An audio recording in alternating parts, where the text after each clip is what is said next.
तो यहाँ पे मैं आपको बताने वाला हूँ कि आप अपने फॉर्म में क्या क्या करेक्शन कर पाएंगे, पूरी लिस्ट आपको शो करने वाला हूँ मैं। सबसे पहले आप देखते हैं any one of the name, यानी कि आप अपने फॉर्म में अगर कोई नेम में मिस्टेक हुई है, स्टूडेंट नेम या फादर नेम या मदर नेम, इन तीनों में से किसी एक नेम को ही करेक्ट कर पाएंगे आप। इस बात का ध्यान रखें, अगर आपने एक से ज़्यादा नेम में मिस्टेक कर दी है तो आपको फिर नया फॉर्म ही फिल करना पड़ेगा। नेक्स्ट, डेट ऑफ बर्थ में आप करेक्शन कर पाएंगे। उसके अलावा अगर आपने कॉन्टैक्ट नंबर यानी फ़ोन नंबर में कोई मिस्टेक कर दी है तो उसको भी आप सही कर पाएंगे। आधार कार्ड का जो नंबर है उसमें मिस्टेक कर दी है तो उसको सही कर पाएंगे आप। जेंडर में चेंजेस कर पाएंगे, रिलीजन में चेंजेस कर पाएंगे। नेक्स्ट आता है हॉस्टल एकोमोडेशन रिक्वायर्ड।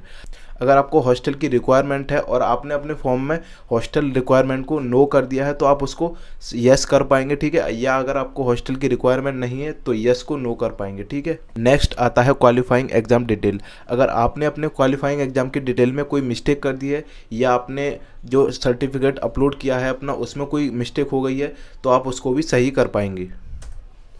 कैटेगरीज में आप चेंजेस कर पाएंगे, ठीक है। उसके साथ आप फ़ोटो को भी री अपलोड कर पाएंगे। जैसे कि अगर आपने फ़ोटो में कोई मिस्टेक कर दिया, आपने कोई ब्लर फ़ोटो या फ़ोटो आपने जो अपलोड किया है वो क्लियर विजिबल नहीं है, ठीक है, या उसका डार्क बैकग्राउंड आपने अपलोड किया है तो उसको भी चेंज कर सकते हैं। फ़ोटो यानी सिग्नेचर को भी आप चेंज कर पाएंगे, थंब इम्प्रेशन को भी आप चेंज कर सकते हैं।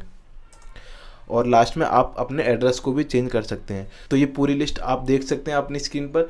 आप इस लिस्ट में जो ऑप्शन दिए गए हैं सिर्फ इन्हीं ऑप्शन में आप करेक्शन कर पाएंगे। बाकी अगर आपने कोई और मिस्टेक कर दी है तो आपको नया रजिस्ट्रेशन करके नया फॉर्म फिल करके पेमेंट करना ही पड़ेगा, ठीक है। कोई और ऑप्शन आपके पास नहीं बचता है। तो नेक्स्ट अब बात